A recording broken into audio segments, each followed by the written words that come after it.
All right, rock and roll. Welcome one, welcome all to the Scorched Earth Political Podcast. I am your host, John, and if you could kindly hit that like and subscribe button, it means a lot to us. And if you want, you're going to be brave, you're going to walk on the wild side. It's just the beginning of the week. Be careful there, youngsters. Leave a comment. If you have something you want me to talk about in a podcast, we will see if we can accommodate. I did tell you, if you follow us, and if you don't, shame on you, that we were going to have a young progressive lady on the podcast yesterday. It didn't quite work out because of my incompetence. I know. That shocks you. I can barely turn on my iPhone, so yeah, that's probably par for the course. But we are trying to work out the technical issues with that, and I do anticipate at the beginning of next week, she will be joining us, and we will get her insights about what is going on in the political world. And I think it'd be very healthy for this podcast to get a lady's perspective on what is going on in the current political environment. And let's get to it. Let's burn it all to the effing ground to start our week out. And late Sunday night, we are recording this on Monday night. I'm not sure when it'll come to a theater near you, but late Sunday night, Donald Trump did a 180. Now, we see John Travolta on the dance floor. He can pivot. Donald Trump did a John Travolta-esque type thing, and he has been stonewalling, deflecting, ignoring the Epstein files for the entire duration of his second term. In 2024, when he was running for the office of presidency for the second time, or I guess actually the third time, second time, he lost. He said he would release the Epstein files on the first day of his new administration. Of course, and this is going to come as a shocker to anybody, he lied. Well, in February, Pam Bondi, his attorney general, told Fox News, I got the files on my desk. I'm just looking through them. I'm going to give them out. I'm going to pass them out. And if you remember that little performance art thing where they handed the white binders to all those journalists and all the sycophants in the Trump administration, and these are the Epstein files, and we are going to give them. Kash Patel, Dan Bongino over there at the FBI have made a career out about hearkening about the release of the Epstein files, which, you know, it's only Donald Trump's BFF for 10 years, Jeffrey Epstein, you know, maybe the most infamous and notorious sex trafficker in the history of the United States. And of course, he had his lady, his co-conspirator, Ghislaine Maxwell. And I have gotten some really interesting comments about if these files real. Now, it's so funny how the whole Trump universe is pivoting on this. Well, if Donald Trump was really in them, wouldn't Joe Biden have released them? Well, let's use facts to contradict your bullshit. Number one, Ghislaine Maxwell, after she was convicted in 2021, started filing federal appeals on her conviction. Now, there are federal laws, and this just in, MAGA, there's actually some presidents who adhere to federal laws and regulations. We're not all trying to make this a kingdom. We're not trying all to make this a fascist dictatorship. Joe Biden abided by that. The DOJ under him, independent, Merrick Garland, and if you don't believe it's independent, they went after Joe Biden's own kid. So let's move on. They did not release the files until Ghislaine Maxwell dropped her final appeal, which coincidentally happened to be October 2024. And I'm going to throw something out there that you're not going to hear very much in the ecosystem. And that is that we talk about how Trump has cut a backroom deal with Ghislaine Maxwell, right? She was supposed to be in prison in that Florida prison for sex offenders till 2037. All of a sudden, she met with Don Blanche, Trump's former personal attorney, who is the second-ranking member of DOJ. How convenient. He went down for a little one-on-one interviews with Ghislaine Maxwell, came out and said she never saw Donald Trump with anybody. How convenient. Weeks later, she was transferred to Club Fed out there in Texas, where she has her own gym privileges. She has unsupervised access to computers in her own secure room when people or friends come to visit her. All right. So let's talk about her. So she filed that appeal in 2021. And as we've seen with Donald Trump, he is a master at this. She delayed, kept stringing it out. And I wonder, and I'm just going to throw it out there because this isn't your mom's podcast, did she keep the appeals out so that she believed Joe Biden wouldn't release those files because he would adhere to the law? Bingo! And then she dropped some in October of last year, right before the election. Wow, what a coincidence that was. And then Donald Trump becomes president because Joe Biden actually was an honorable man. Merrick Garland, even though he's feckless and incompetent, he was an honorable man. He tried to uphold the rule of law, not very well, but he did. And they didn't smear Donald Trump. Obviously, we learned from that mistake. Gavin Newsom, please put that in your markers. And so now, Donald Trump has been fighting the release of the Epstein files. And then we got that it was so bad that he said this a month ago, I'm really the Speaker of the House.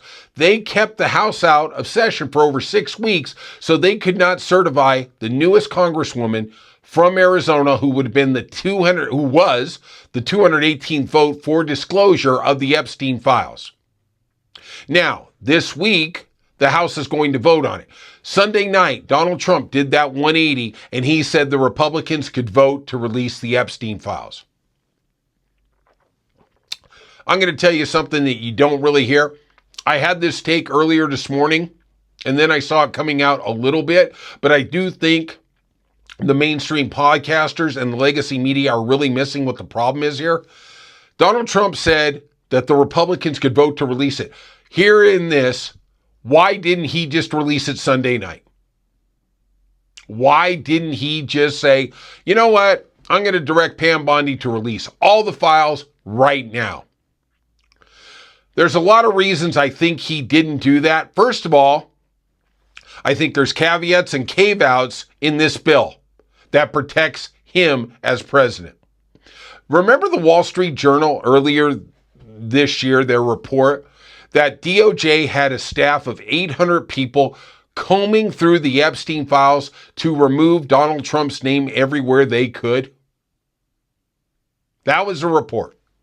And now I think there's a couple things that are very possible. First of all, the bill that is in the House is much to Trump's liking. Number two, maybe they've redacted his name so thoroughly that he isn't in that. If you remember, and I know you know this, all the emails we've seen are not out of the DOJ. They've been released by the Epstein estate. Now they got to reconcile those emails with what they have. They have everything. When they arrested Jeffrey Epstein, they took over, I believe, 60,000 documents and videotapes out of his house. He was notorious for taping people. I have a funny feeling those tapes don't exist anymore. The number two thing we're going to talk about is there some type of deal by the concierge Supreme Court, i.e. John Roberts, the Chief Justice, the same man who gave Trump that concierge ruling of total immunity for any actions as president? Is there some pre-presidential pardon out there? Is there something that they are going to rule on? Because Donald Trump, I'm sure, is going to find a way to try and take this to court before we get the release here. Is there something he's got up his sleeve with John Roberts? I'm just going to throw it out there. You know, if Megyn Kelly can say all that crazy stuff, I can say logical stuff. Sorry, this just in, hell yes. And finally, you know, for the life of me, if he really wanted Republicans to talk, why didn't he just release the file? Why go through the House, the Senate, and then him having to sign it? Well, therein lies the rub. But I am intrigued. Now we're going to see what the vote is. Rumors are that 100 Republicans before Trump gave him the okie dokie were going to cross the line. Does this mean anything to his power? I don't know. It's in the files.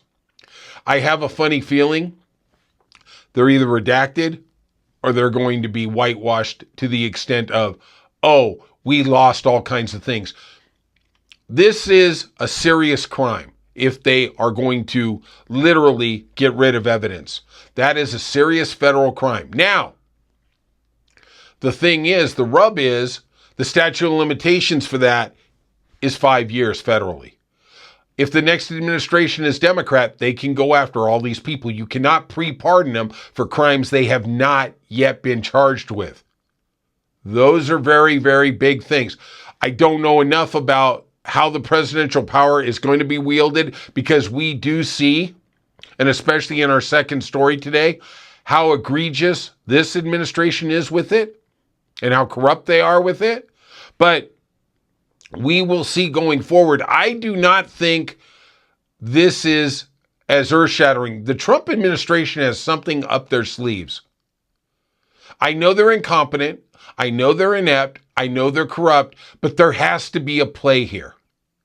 And I am not sure what that is. Because if the House would have passed it and the Senate would have passed it and Trump vetoed it, it would have took a 2/3 majority to get past it. Now, I don't know if that groundswell was there, but he could have delayed it for what? Another 2-3 months? Maybe they don't want to deal with it in 2026 because it's a political liability in the campaign trail. Maybe that's why Marjorie Taylor Greene is getting out so far ahead of it. All right.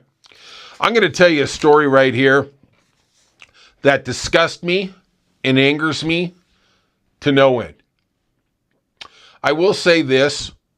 I haven't always been your favorite podcaster. I actually worked out in the real world. And I worked at a hospital during COVID. And it was literally a soul-altering experience during COVID. It was horrendous. It was heartbreaking each and every day. And I will say this, that our true first responders, the men and women, the nurses, the doctors, the technicians, the janitors, are incredibly brave for going to work each and every day. I literally, at the hospital I was at, I saw cardboard coffins because they had so many dead bodies. I saw families crying outside the hospital because they could not say goodbye to their loved ones. It was a terrible time. And it was a time also where Donald Trump literally denied that COVID existed. It was going to go away. It was the flu. And then he pivoted to, let's just put some bleach in you. Let's put some ultraviolet light inside your blood, which, I don't know, does he think he's Ant-Man and he can just go inside somebody's cardiovascular system and just start eradicating? I'm going to fight the virus here. Oh, okay, heart pump here. Boom, boom, boom. Just showing what a feckless and idiotic human being he is. And kudos to him.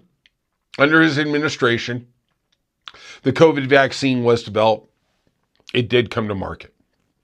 Of course, we had pictures and videos of almost everybody in his administration getting the COVID shot except him.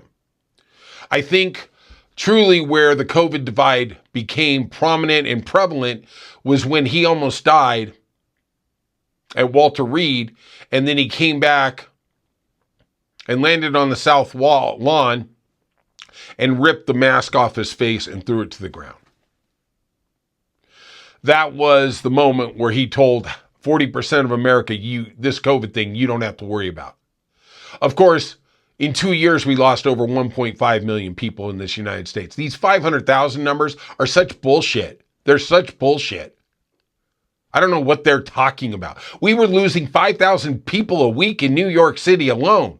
Los Angeles County was losing over 2,500 a week. Yeah, right, 500 grand. Yeah, sure. And so this story really hits my heart because I saw, and for anybody who says COVID was the flu or whatever, my question is, how did we go from losing 700,000 people a year to now we're losing about 20,000? That's still a significant number. We're losing 20,000 Americans still every year to COVID. How did it go from 700,000 to 20,000? It's called the vaccine. It's not herd mentality or immunity or whatever you want to call it. It is called the vaccine. That is why the numbers have dropped 90%. Straight up, each and every day.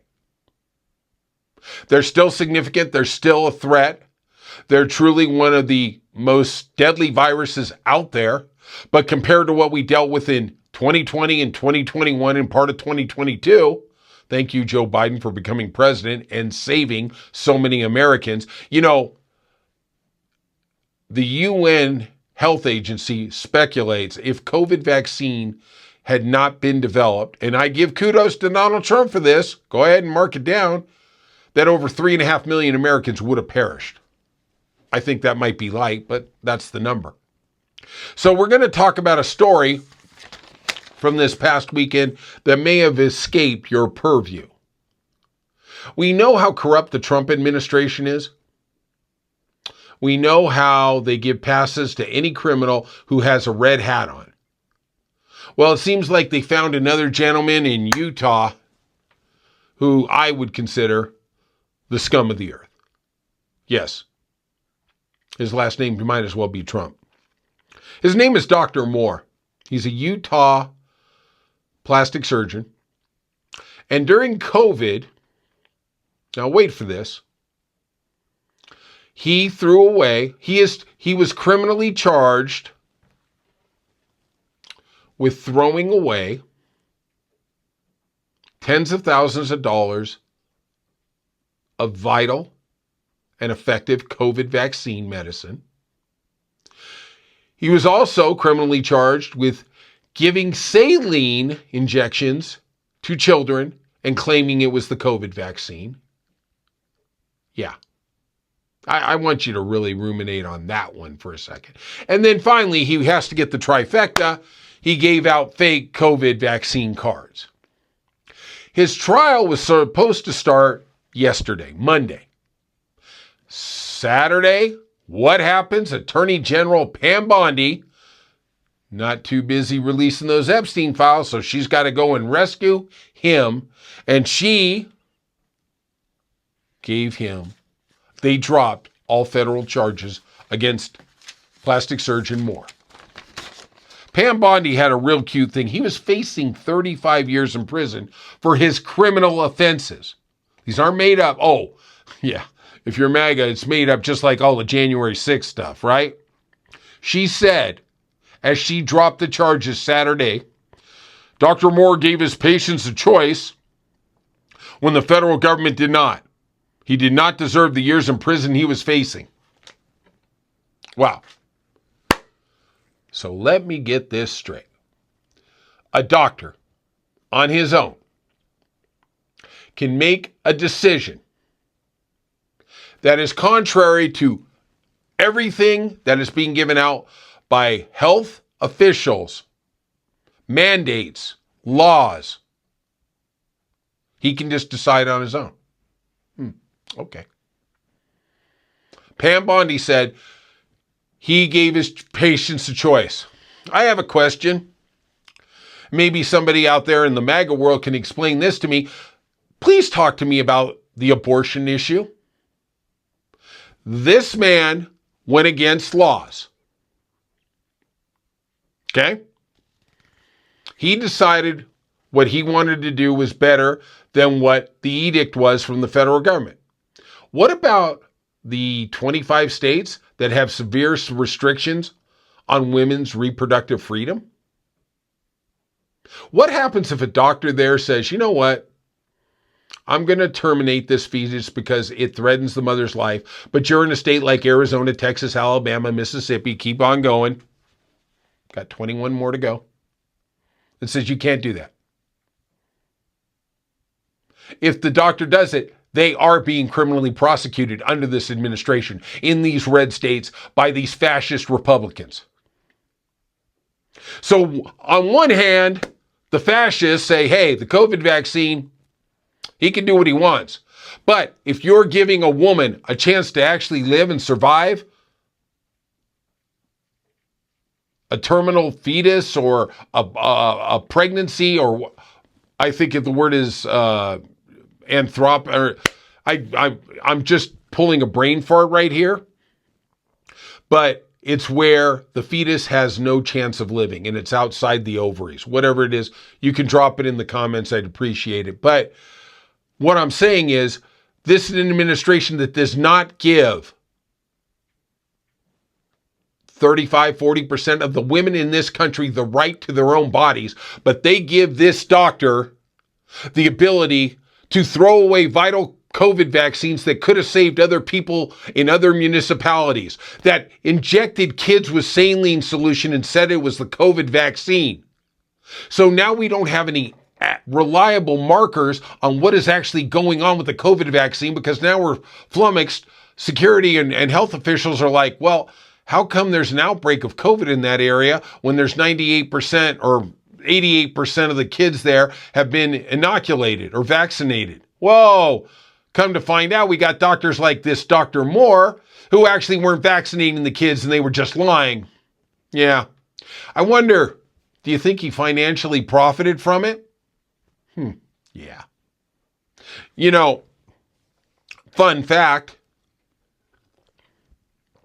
and I know we're not going to see any adjudication of this, if you bill the federal government for giving a vaccine to somebody, and in fact you gave saline solution, that's a felony. Yeah. I wonder how many felonies this guy did. Yeah, I wonder. And of course, because it's in Utah, probably the reddest of all states, I'm going to slap our hands, say good luck, Godspeed. I hope the kids don't die. And if they do, somehow we're going to blame it on Biden. All right, let's also talk about the circus show that is FEMA this year. Donald Trump did an amazing job of literally surrounding him with the most incompetent, inept people possible. I think that is because of his fragile male ego, that he wants to be the smartest guy among a bunch of stupid mother effers. And he accomplished that. I mean, we just don't... Pig Hegseth, Kristi Noem. I mean, let's just go down the list of stupid and stupider and stupider. Well, he started out... let's just talk about this week. Monday, the head of FEMA, the current head of FEMA, David Richardson, resigned. All right? Now, let's go back in the time capsule to the beginning of this government abortion that is the Trump FEMA response system. And that would be, I believe his name is Cameron Hamilton. He was appointed the first head of FEMA. And in congressional hearings, he actually said, I disagree with the Trump administration trying to eliminate this department because I think it is essential to the welfare of Americans who are suffering natural disasters. We all know what happens when you speak the truth in the Trump administration. You get fired. He was summarily dismissed by Kristi Noem, who is, quote unquote, his boss.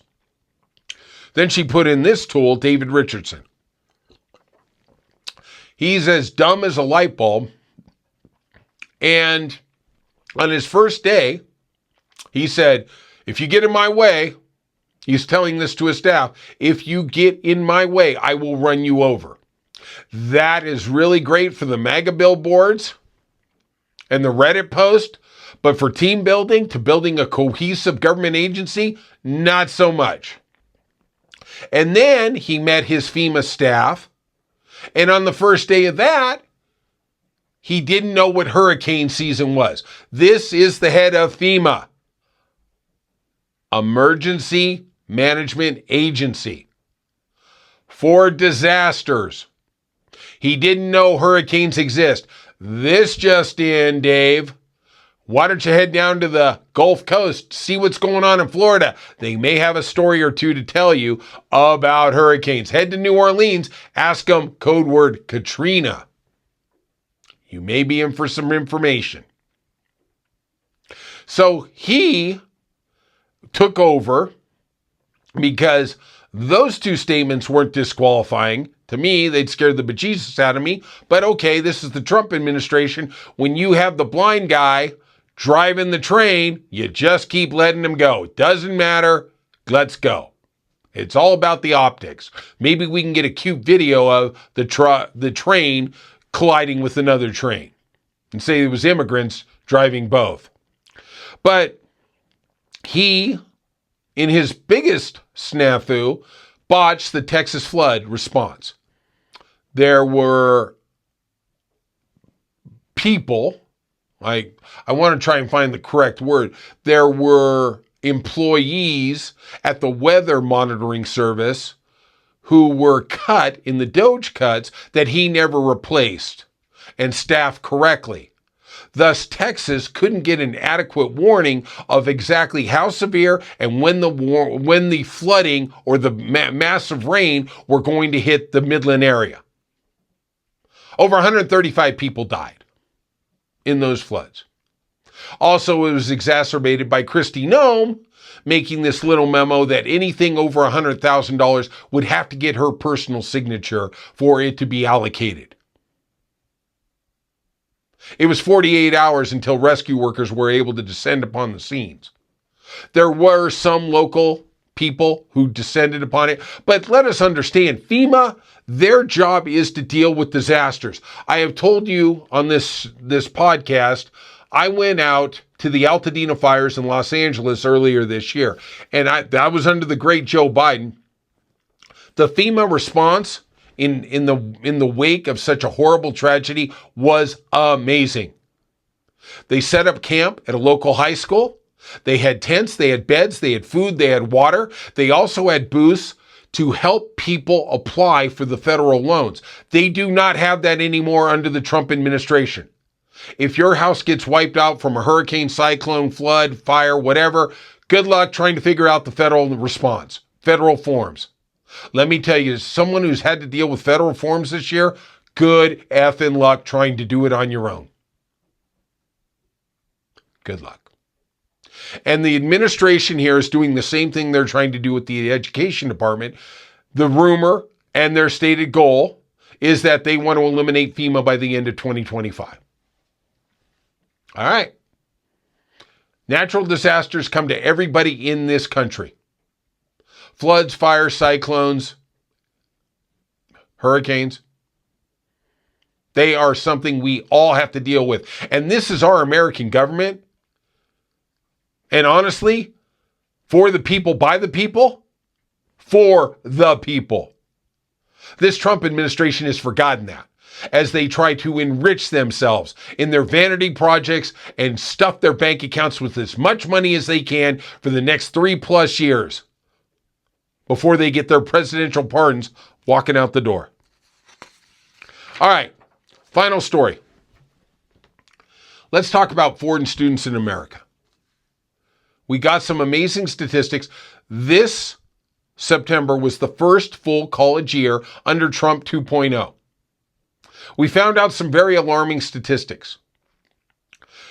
Foreign student enrollment in American colleges and universities is down this semester alone over 17%. Let's talk about what foreign students actually bring to the table in America. You know, there is this resistance. If anything is foreign, if anything is immigrant, it's got to be bad. You make the call. Foreign students pay full tuition. When you see these tuition rates at $60,000, $80,000, they pay every dime. They get no financial aid. They get no student loans. They get no credits. Last year in 2024, they contributed over $55 billion to the American economy. Wow. Thought we were supposed to help America. Seems like they were doing it. They're not taking any jobs. But Donald Trump earlier this year said we need to restrict foreigners, international students, because they are taking the places of American students in these colleges and universities. Of course, he cares so much he doesn't do anything about the student loan BS that goes on where these kids get entrapped in $300,000 in debt and they walk out with a piece of paper and, hey, how you doing? Can I get a job at Chipotle or Starbucks? Because this piece of paper isn't worth the piece of paper. Thanks for the degree. Now, how do I get a job at Amazon? Oh, wait, they went AI. They have no more jobs.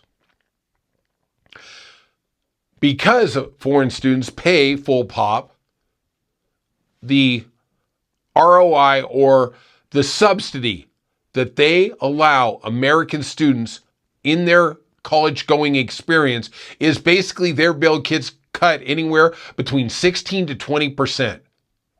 So if a kid has to contribute, let's just say 15 grand a year because of financial aid, different things like that, instead of 15 grand, it could be 18. That $3,000 is deducted because foreign students are paying basically the full freight, the full fare. It's like somebody's paying for Uber and I just get in the seat next to them and say, hey, I'll cut you some money, but thanks. It's what it is. Since September, 57% of American colleges and universities have reported significant decline in foreign enrollment. And honestly, this is just par for the course with the Trump administration. In this 2025, because of their incompetence and ineptness, economically, tariffly, whatever you wanted to put it on, grocery prices are going up. Gas prices are going up, utility prices are going up, rent is going up, and now, for the most vulnerable, our college students, tuition's going up. Thank you, Donald Trump. At least you're consistent across the board. God bless you. That's what you do. You are something else. All right, that's it for today. If you could, like I said, please hit that like and subscribe button. It means a lot to us. Feel free to drop a comment. We try to respond to them all. And we'll see you soon on the Scorched Earth Political Podcast.